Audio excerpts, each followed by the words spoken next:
Hi folks, I am here on my bedroom floor in the dark with the shades down because it continues to be super hot in London. So I cannot really film with like the windows open or the blinds up because I'm gonna be boiled to a crisp if I do that. So I'm here in the dark.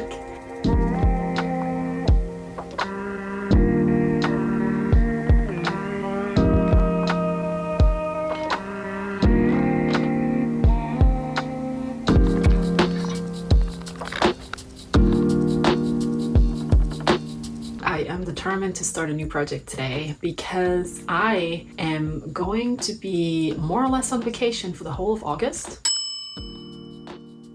which is going to be really nice. And I have a few items that I want to make for a few special occasions during that time. It seems like it's going to be very hot, and that means I plan to work with fabrics that are going to accommodate me being in a hotter climate, which I mean doesn't mean much since we have 35 degrees here in London, like currently. So it's not like I'm going anywhere where it's hotter than this, hopefully. I don't think it is. But all that being said, I'm gonna be working heavily on my summer wardrobe in the next couple of videos. So today I am planning to make a linen Co-ord set, which is going to consist of wide-legged trousers, which I have never made before and I'm super excited about those, and a little vest moment. This set is definitely very much inspired by something that I've seen on the account of Dissh, that's the name of the brand, and this is what I saw and this is what I want to own.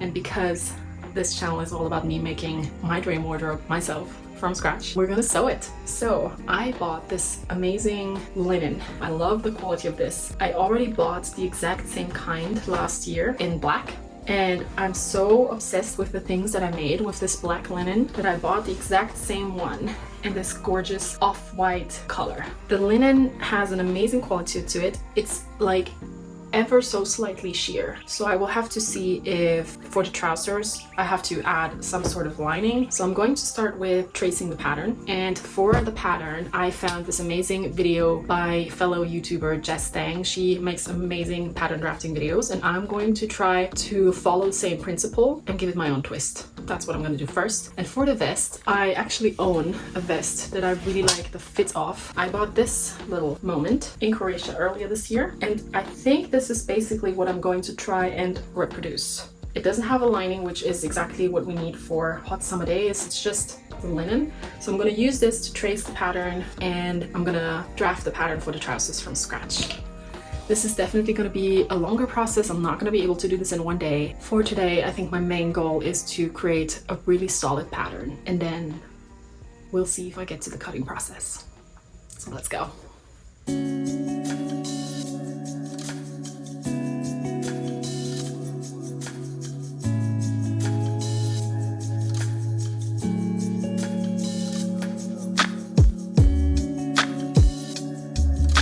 So I just finished the pattern and I decided to call it a day because there's one more step that I have to do before I cut this, which is washing it.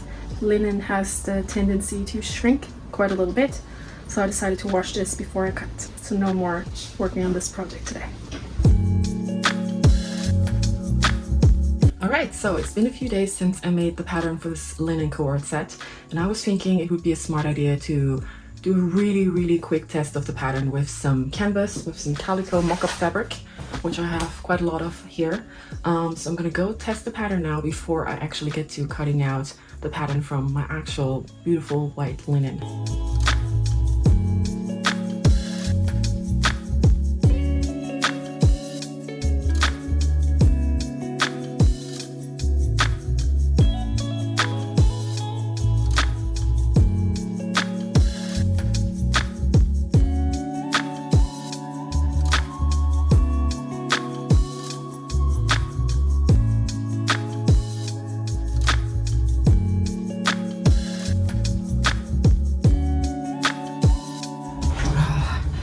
Let me tell you, it's no joke cutting fabric in this heat. I'm boiling and I can't really open the windows. It's 31 degrees right now, and I'm pretty sure it's 31 degrees outside as well as inside. I don't think there's much of a difference, but it's what it is. You know, we suffer for our craft. Anyways, I've cut all of the pieces now, which is kind of cool. So I think I'm going to start with the trousers, just because I feel like it. So let's go. Right, so all of the pattern pieces are complete. First up, I'm going to sew the darts and the back trousers, and I'm gonna sew the pleat in the front trousers all the way down so I have a crisp edge. Then I'm going to sew the back crotch seam and the front crotch seam before I continue with the pockets.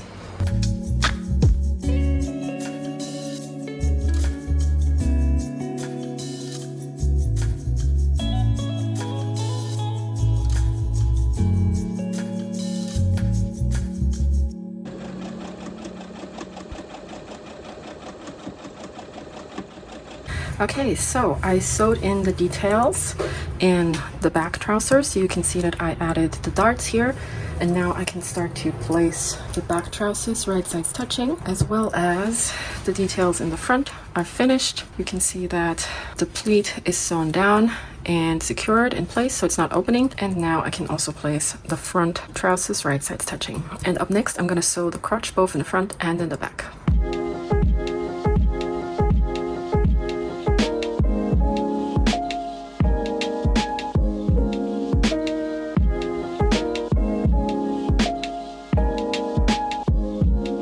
Front and back crotch seams are sewn.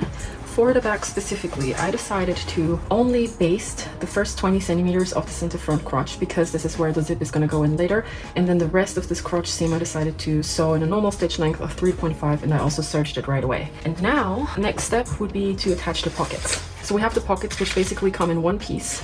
However, they have two sides to them. This is the entry side, and this is the side that is going to be joining the side seam later. So basically like this, which means I'm going to place the entry side right sides touching with the front of my trousers. Now I'm going to sew these down.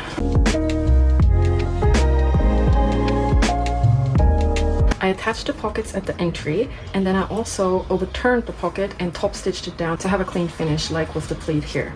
Now I'm basically just pulling the side of the trousers towards the side of the pocket, and I am gonna fold it so that the side seams match up and we get the remaining part of the trousers that is missing up here. Alright, so I assembled the front trousers with the pockets and everything looks good. You can see how this is pinned together. Basically, I made sure that there's a bit of distance to the center front to where the pockets start on the inside, and I made sure that on each side I had about 5.5 centimeters to complete the front of the trousers. Now I'm gonna fixate everything with a straight stitch up here to finish the front trousers.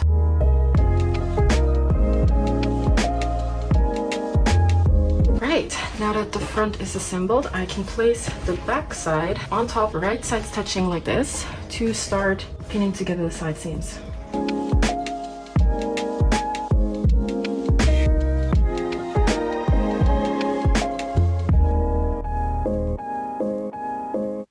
So the last thing to do before I can give the trousers a try is to sew together the inner leg seams, and I'm going to do that by starting to pin together the crotch seams in the middle, dead center, and then I can start to pin down the inner leg seam like so, and then also into the other direction. Right, all of the leg seams are sewn, and now we can turn the trousers right sides out to reveal what they look like, because they're basically assembled. Looks like trousers to me. Now what I'm gonna do to actually be able to try these on is I'm gonna open the center front, and if you remember, I only basted the first 20 centimeters, so now I'm gonna have an easy time to open this back up. Ideally you would press this at this point because it's 31 degrees in my room right now. I decided not to throw on my iron and rather just, you know, take the fabric as it is.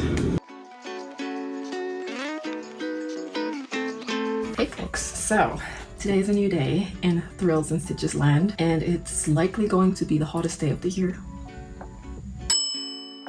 It's gonna be 40 degrees in London, can you believe it? I don't think this has ever happened before, like historically speaking. I don't know how to feel about it. I mean, I do like the heat, but it doesn't feel very healthy for this country to be this hot. However, no procrastination here. I want to continue with this project. So I went outside and got some lining because I decided I needed to line the pants, at least the upper part of the pants, so I feel more comfortable since they are a bit see-through, and I want to make sure that I feel like good wearing them. So there's going to be lining in the upper area of the trousers. I also got the zipper so I can continue with the fly zip, and I already got some buttons for the vest, and I'm not sure yet which ones I'm going to go for. I think they both have something to them. I have been using these ones very recently on another project, so I do like these. But these little flower buttons are also quite cute. I'm not sure yet. We'll see. We'll see. So I think the first thing I'm going to do is to cut out the lining pants, and then I can continue with the fly zip. I'm gonna be patient with myself today. It's very hot, so I assume I will be slower than usual, and that's okay. So let's go.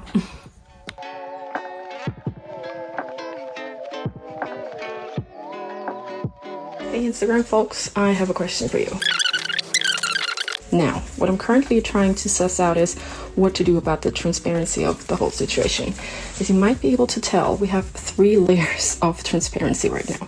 Down at the bottom, very transparent. Then where my lining trousers start, semi-transparent, and where the pockets are, it's super opaque. What I don't like is that it's not like unified all over. So option A is to extend the lining trousers all the way down to the floor, and option B is more like something that I would do in addition to option A. Maybe remove the pockets, but I love pockets, so I'm not sure. Let me know what you think. I'm telling you, the only way to survive this heat is with lots of fluids and ice.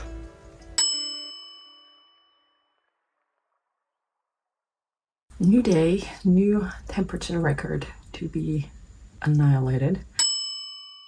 It is currently 8:30 in the morning, and it's already 29 degrees Celsius. If you can hear this, this is my boyfriend drinking his iced water at like 8:30 in the morning. So I ended yesterday with the linen shell for the trousers basically assembled, and also the lining shorts assembled. I took to Instagram and showed you guys what the trousers look like right now, and kind of addressed the transparency situation, the fact that we have like very transparent legs where there's no lining, then we have a semi-transparent situation where the lining hits, and then we have a very opaque situation where the pockets are, and I don't like that. I can deal with 2 kinds of transparency, but 3 kinds, not so sure. So I ended up deciding that I'm going to extend the lining shorts. This is viscose lining, so this is meant to be super breathable. Of course, it's going to make the linen trousers a little less flowy than if it was just the linen, but just the linen is just too see-through. So I'm gonna add the extended lining trousers on the inside, hoping that I'm still gonna be very comfortable and cool in them. Since they're white and it's linen and viscose, I think we should be all right, but we'll find out once we wear them. So I'm gonna extend the legs of these now.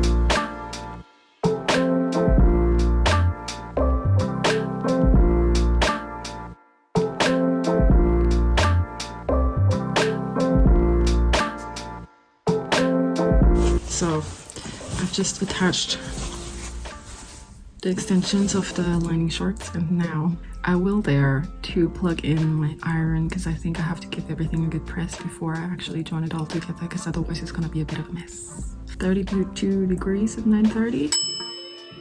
That's all right. We're just gonna iron some trousers. I very quickly press the trousers to a degree where I feel like they look a little bit more put together and a bit nicer than they did before. So now I'm comfortable with continuing the construction process. So first, I'm going to insert the lining into the shell the way it's meant to go. So that means that the right side of the lining is visible when you look inside the trousers. Okay, so now when we try and pin together, for example, the side seams as well as the darts in the back, things should somewhat line up if I did a halfway good job. So let's see. Yeah, actually that looks really good. Yes. Yes. At this point I could try on the trousers, but I really don't want to. It's just way too hot. So I might just not try them on. I've tried them on individually, so okay. Okay, so look at this. Look at this. Now, actually, I think we are at a point where I could have a think about doing the zip fly thingy, and then attaching the waistband. But for that, I need to do a bit of research and have a look at Just Tank's video again to remind myself of how the zip fly construction went. So let's do that.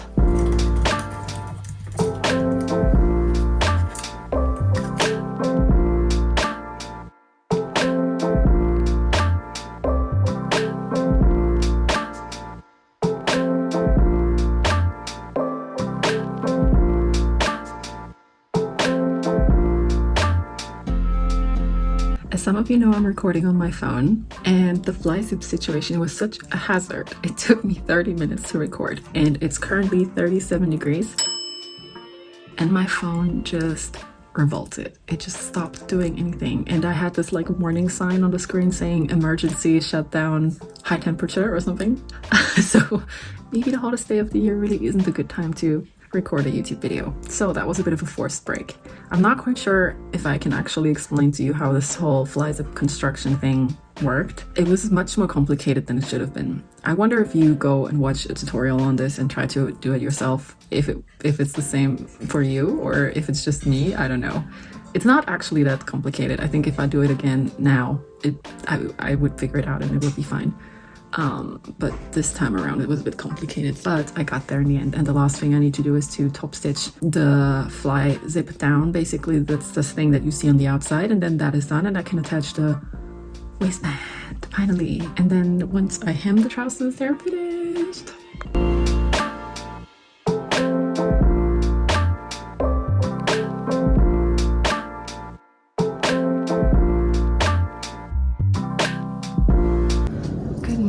It's the next day, and I cannot believe that we made it through a day of 40 degrees Celsius in the UK. That's not normal, and I hope it's not the new normal, but it was insane. All of the grassland areas around the city are totally burned out, so like just a fluke set them on fire. And there was a little town around London called Wennington, which almost completely burned down. It's quite crazy. Yeah, I don't know what to think of this. It's not cool. Right, so I was exceptionally slow with this piece over the last few days. I totally account this to it being so hot. I'm so glad I somehow managed to insert this fly zip situation. It's in, and I don't think I can show you how I did it because it literally took me an hour and it was like super confusing, but it's in, so I'm glad about that.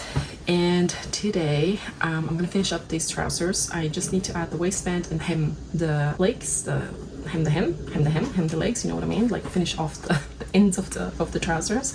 And I already created this waistband here, which is literally just a rectangle, the length of the waist circumference of the trousers. I already pressed them, and I also added some interfacing to stiffen them up a little bit. And now I'm gonna attach this to my waist. And then I have to finally make a decision on which buttons to choose.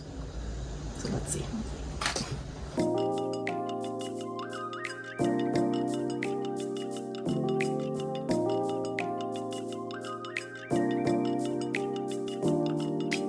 So I just attached the waistband from the left side. So once I top stitch it from the right, we have a clean stitch on the outside rather than the inside. And to finish off the front here, what you need to do is to turn this around, to flip it the wrong side around, place it on top of each other, and then sew up here. So I've sewn a straight line here just before the actual trousers start. Now the theory is when I cut this back, like so, and I flip it around, I should have a beautiful crisp corner. Now I can do the same thing on the other side, and then I can start to pin down the waistband like this before I top stitch it.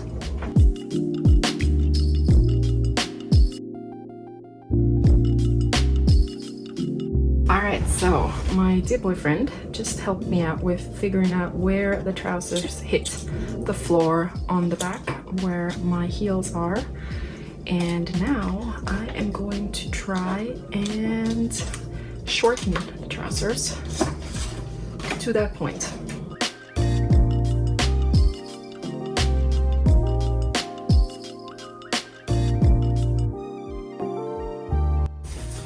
Alright, so the trousers are shortened, my friends, and now the very last step to hemming is to sew it up.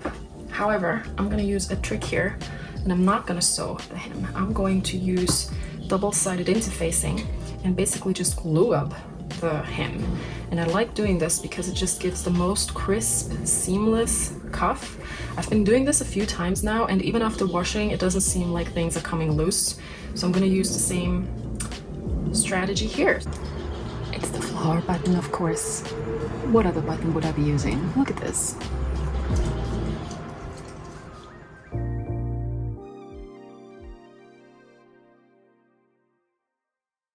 Alright, so the trousers are finished. I am so excited. And now we are going to continue with the vest, which I think is going to be child's play compared to trousers. I also just had lunch outside and I came back with more linen. This is not going to be part of this project, but look at this color. I'm obsessed with this rich green, and looks like I'm going to make another linen garment very soon. So stay tuned for that. Let's continue with the vest. So for the vest, we have the back, we have the side of the front and the center front, and I'm simply going to join these seams now, and then I'm going to join the shoulder seams.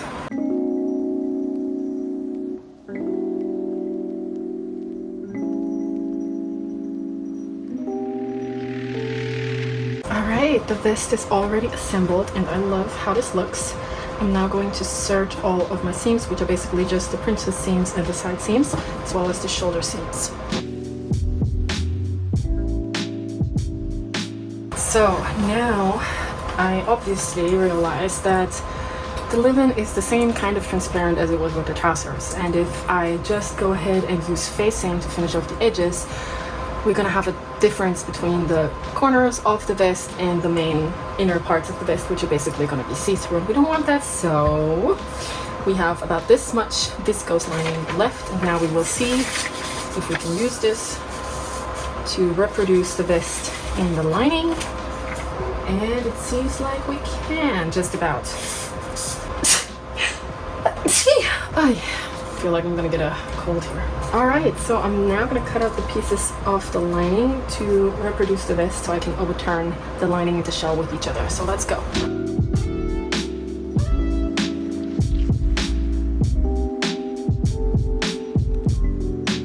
Alright, so we have the vest and shell, and we have the same vest and lining. And now we have to overturn the two with each other, and then we're done. So let me show you how I do that. Okay, so I'm basically first going to place the lining inside the vest the way I know I want it, which is with the nice seams being visible. Also, another way to do it is to place the right sides on top of each other at some point, which we're going to make it this one, and simply starting to pin it from here. I'm simply going to pin this all the way around the neckline first. I will now give the entire neckline a straight stitch.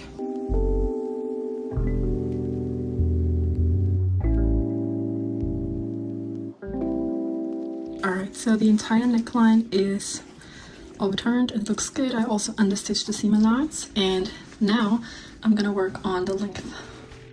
To do the length, this is gonna be a little more complicated. I'm gonna turn it out inside out, and I'm gonna place right sides touching. What I'm going to do is I will sew the length shut from each side, and then I will leave a tiny gap in the middle so I can turn everything around.